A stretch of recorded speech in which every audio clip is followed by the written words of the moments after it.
اعوذ باللہ من الشیطان الرجیم، بسم اللہ الرحمن الرحیم۔ سورہ الانسان کا مکمل ترجمہ پیش کر رہے ہیں۔ شروع اللہ کا نام لے کر جو بڑا مہربان نہایت رحم والا ہے۔ کیا انسان پر لامتناہی زمانے کا ایک وقت ایسا بھی گزرا ہے جب وہ کوئی قابل ذکر چیز نہ تھا؟ ہم نے انسان کو ایک مخلوط نطفے سے پیدا کیا تاکہ اس کا امتحان لیں، اور اس غرض کے لیے ہم نے اس سے سننے اور دیکھنے والا بنایا۔ ہم نے اس سے رستہ دکھا دیا، خواہ شکر کرنے والا بنے یا کفر کرنے والا۔ کفر کرنے والوں کے لیے ہم نے زنجیریں اور توق اور بڑکتی ہوئی آگ مہیا کر رکھی ہے۔ نیک لوگ جنت میں شراب کے ایسے ساغر پیئیں گے جن میں آب کفور کی آمیزش ہوگی۔ یہ ایک بہتا چشمہ ہوگا جس کے پانی کے ساتھ اللہ کے بندے شراب پیئیں گے، اور جہاں چاہیں گے بسہولت اس کی شاخیں لیں گے۔ یہ وہ لوگ ہوں گے جو دنیا میں نظر پوری کرتے ہیں اور اس دن سے ڈرتے ہیں جس کی آفت ہر طرف پھیلی ہوئی ہوگی، اور اللہ کی محبت میں مسکین اور یتیم اور قیدی کو کھانا کھلاتے ہیں، اور ان سے کہتے ہیں کہ ہم تمہیں صرف اللہ کی خاطر کھلا رہے ہیں، ہم تم سے نہ کوئی بدلہ چاہتے ہیں نہ شکریہ۔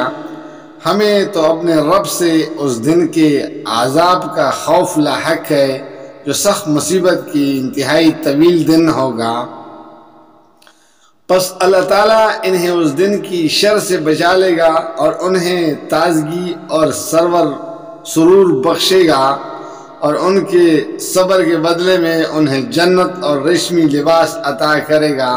وہاں وہ اونچی مسندوں پر تکیے لگائے بیٹھے ہوں گے، نہ انہیں دھوپ کی گرمی ستائے گی نہ جاڑی کی ٹر۔ جنت کی چھاؤں ان پر جھکی ہوئی سایہ کر رہی ہوگی، اور اس کے پل ہر وقت ان کے بس میں ہوں گے کہ جس طرح چاہیں انہیں توڑ لیں۔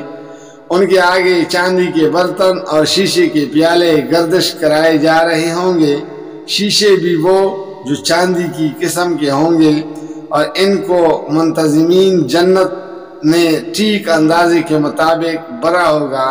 ان کو وہاں ایسی شراب کے جام پلائے جائیں گے جس میں سون کی آمیزش ہوگی۔ یہ جنت کا ایک چشمہ ہوگا جسے سلسبیل کہا جاتا ہے۔ ان کی خدمت کے لیے ایسے لڑکے دوڑتے پھر رہے ہوں گے جو ہمیشہ لڑکے ہی رہیں گے۔ تم انہیں دیکھو تو سمجھو کہ موتی ہیں جو بکیر دیے گئے ہیں۔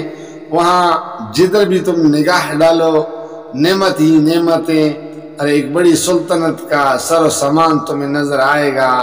ان کے اوپر باریک ریشم کے سبز لباس اور اطلس اور دیبا کے کپڑے ہوں گے۔ ان کو چاندی کے کنگن پہنائے جائیں گے، اور ان کا رب ان کو نہایت پاکیزہ شراب پلائے گا۔ یہ ہے تمہاری جزا اور تمہاری کارگزاری قابل قدر ٹھہری ہے۔ اے نبی صلی اللہ علیہ وسلم، ہم نے ہی تم پر یہ قرآن توڑا توڑا کر کے نازل کیا ہے، لہذا تم اپنے رب کے حکم پر صبر کرو، اور ان میں سے کسی بدعمل یا منکر حق کی بات نہ مانو۔ اپنے رب کا نام صبح و شام یاد کرو، رات کو بھی اس کے حضور سجدہ ریز ہو، اور رات کے طویل اوقات میں اس کی تسبیح کرتے رہو۔ یہ لوگ تو جلدی حاصل ہونے والی چیز یعنی دنیا سے محبت رکھتے ہیں، اور آگے جو باری دن آنے والا ہے اسے نظر انداز کر دیتے ہیں۔ ہم نے ہی ان کو پیدا کیا ہے اور ان کے جوڑ بند مضبوط کیے ہیں، اور ہم جب چاہیں ان کی شکلوں کو بدل کر رکھ دیں۔